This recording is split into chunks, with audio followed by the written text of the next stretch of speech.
Good morning, dear children. Yesterday we started the play rather, If I Were You from the book, and we have done around 2 pages. Let us continue. This must be clear to you that Jaron sorry, Garrett. Garrett has understood that he has been caught in some trouble, and owing to his presence of mind, he is trying to come out of that trouble. One quality which we must appreciate in Garrett is his calm nature. He has retained his calmness. He knows that he is in trouble and he can be killed any moment. The intruder is having a pistol in his hand. Still, he is not becoming panicky. He is at least not showing his sense of fear, and he is behaving in a calm manner. And this is the reason that we are hopeful that he'll be able to come out of this trouble.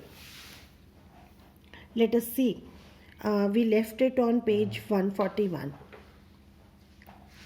Now, intruder. Last dialogue that intruder spoke was, when you know why I have broken into your little house, little cottage, you will be surprised, and it won't be a pleasant surprise. So, it means the intruder is coming to the point where he will tell Garrett the real purpose of his coming there. Garrett, with you figuring so largely in it, that is understandable. By the way, what particular line of crime do you embrace, or aren't you a specialist? Intruder, my specialty is jewel robbery. Your car will do me a treat. It is certainly a dandy bus. Dandy bus means it's beautiful. I'm afraid jewels are few and far between in the wilds of Essex. So Garrett says, if you are a jewel thief, what are you doing here in Essex? In Essex, people don't have so much jewelry. So are the cops. I can retire here nicely for a little while. So he says that, fine, I know that jewels are less, but policemen are also few here. So I can live here comfortably. You mean to live with me? A trifle sudden, isn't it? You have not been invited. Garrett says, it's a very surprising thing. I have not invited you. So how have you taken it for granted that you can stay with me? You won't be here long, so I didn't trouble to ask. Intruder says, I know that you are not going to live here, so I thought there is no need to ask. What do you mean? This is your big surprise. I'm going to tell you. I'm going to kill you, intruder says. A little harsh, isn't it? Yeah, I'll be sorry to do it. I have taken a fancy to you, but it has just got to be done. Intruder says, yes, I'm sorry to kill you. I like you and I will have to kill you. There is no way out. Why add murder to your other crimes? It's a grave step you are taking. Garrett says, you are a thief, you are a criminal. Why are you adding one more crime to your history? Why are you becoming a murderer also? I'm not taking it for fun. I have been hunted long enough. I am wanted for murder already, and they can't hang me twice. So intruder says, you don't worry about it. I'm the most wanted criminal. Police has already been chasing me, and moreover, it's not the first murder which I'm going to commit. I've already committed murders, and punishment of 1 and 2 or 3 murders is same. You're planning a gracious double, so to speak. Admitted you have nothing to lose, but what have you to gain? Garrett is saying, okay, it means you mean to say that you are going to commit this serious crime 2 times in your life. And you are giving a reason also that you have nothing to lose, as you will get same punishment for 2 murders as you will get for 1. Fine. But will you tell me what is the reason? Why do you want to kill me? I have got freedom to gain. As for myself, I am a poor hunted rat. As Vincent Charles Garrard, I am free to go places and do nothing. I can eat well and sleep and without having to be ready to beat it at the sight of a cop. Intruder has made his intention very much clear. He says, I have been chased by police. So I will not be able to live properly. If I lead the life of you, then I will be free. I can move anywhere and police will not trouble me. So, this is the real intention. I will kill you, live in your house as you. In most melodramas, the villain is foolish enough to delay his killing long enough to be frustrated. You are much luckier. Garrett is actually telling him that he is delaying his killing. I'm okay. I've got a reason for everything. I'm going to be Vincent Charles Garrard. See, I've got to know what he talks like. Now I know that posh stuff comes easy. This is Mr. V.C. Garrard speaking. He must have heard when he was talking on phone in the beginning of the play, and now he is copying his voice. And that's not all. Gets up a minute. Now take a look at me. He says, you look at me, you will find I look like you only. So it will not be difficult for me to live life as you. People won't doubt me. Garrett, you are not particularly decorative. Means you are not,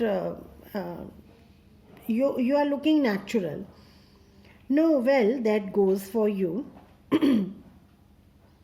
I have only got to wear specs and I'll be enough like you to get away with it. What about your clothes? They will let you down if you are not careful. That will be all right. Yours will fit me fine. That is extremely interesting, but you seem to miss the point of my remark. I said, you were luckier than most melodramatic villains. It was not a tribute to your intelligence. You will not kill me for a good reason. So, Garrard is continuously telling him that he is not as smart, as dangerous as he is trying to pose. He is trying to tell him that he is a fool and he can't kill. So that's what you think. You will let me go, and thank God you did not shoot sooner. Garrett is saying that after listening to what I am going to tell you now, you will allow me to go and you will be happy that you have not killed me. Come on, what's on your mind? Better be quick. This conversation bores me. Now, intruder has become a little panicky. He is asking, what is there? Your idea is to elude the police, cheat the police by killing me and taking on my identity. Yes, I like the idea, but are you sure it's going to help you? Now listen here, I've got this all planned. I did a job in town, things went wrong and I killed a cop. Since then, I have done nothing but dodge. So he told that he has killed a policeman and after that he has committed many crimes. And this is where dodging has brought you. And this dodging, cheating the police has brought you here. It brought me to Aylesbury. That is where I saw you in the car. 2 other police saw you. 2 other people saw you and started to talk. I listened. It looks like you are a bit queer, kind of a mystery man. So intruder is telling why he got interested in him. He first of all, he looks like him, and secondly, he was a mysterious person. A mystery which I propose to explain. Garrett admits that he is really full of mystery, and he says, now I am going to explain one mystery. You phone your orders and sometimes you go away suddenly and come back just the same. Those are just the things I want to do. Hearing about you was one of my luckiest breaks. that I became interested in you because I heard that you phone your orders, and some your going and coming back is very unpredictable. Apparently, you haven't the intelligence to ask why I am invested in this clock of mystery. So Garrett says, okay, you have collected correct information about me, but have you ever thought why I lead this mysterious life? Intruder. As I said before, this conversation bores me, means come to the point. Don't be a fool. If you shoot, you will hang for sure. If not as yourself, then as Vincent Charles Garrett. So Garrett has given a hint of his identity. He says that he means to say that he is also a criminal. What is this? This is your big surprise. I said you won't kill me, and I was right. Why do you think I am here today and gone tomorrow? Never see tradespeople. You say my habits would suit you. You are a crook. Do you think I am a Sunday school teacher? He says, you yourself have said that my going outside, my coming back, this is all mysterious. I don't want to meet businessmen, and you say that my habits and your habits are almost same. So, and you are a criminal. So, if both of us are same, so you should have thought it earlier that I am also a criminal. But we as readers know that Garrett is not a criminal. He is only a playwright and actor, and he happens to have a lot of props with him. But he's not a criminal. But it's a part of his plan to save himself. The game is up as far as I am concerned. Things went wrong with me. I said it with bullets and got away. Unfortunately, they got one of my men and found things the fool should have burnt. Tonight I am expecting trouble. My bag is packed all ready to clear off. There it is. Actually, in that bag, he has packed the props which he has to deliver to his customer, but he has told him that he has packed his bag, and this night police can come to him, so he is running away. It's a bag, all right, and this is a gun, all right. What is all this? That's a disguise outfit, false mustaches and whatnot. Now, do you believe me? So he says that I have put on false mustaches and all because many times I will have to hide my identity from police. I don't know. Now intruder is confused. For God's sake, clear that muddled, confused head of yours and let us go. Come with me in the car, I can use you. If you find it's a frame, you have got me in the car and you have still got your gun. Garrett gives him an offer. He says, I'm running tonight. You can also run with me. You can also come with me in my car. And anytime, if you feel that I'm trying to cheat, I'm there. I will be there in the car and you will be having your pistol. You can kill me anytime. Maybe you are right. So, who is smarter? Intruder or Garrett? Garrett, obviously, and it's Intruder who has been claiming to be very smart and wise since beginning. Then don't waste time. Goes and picks up hat and bag. Careful, boss, I'm watching you. Intruder says, I've got a man posted on the main road. He will ring me if he sees the police, but I don't want to leave. Telephone bell rings. Actually, he has promised the person to deliver the things after 10 minutes. 10 minutes have gone, so he is expecting somebody to ring. And he has used that phone call. He will pose as if it is from his friend. Come on, they are after us. Through here straight to the garage. That we will have to go to garage. How do I know that you are telling the truth? Oh, don't be a fool. Look for yourself. Garrett opens door and steps away. Intruder leans forward to inspect it with his side towards Garrett. But with the revolver ready, As he turns his head, Gerard gives him a push into the cupboard. That is actually the door of a cupboard, not a door. That is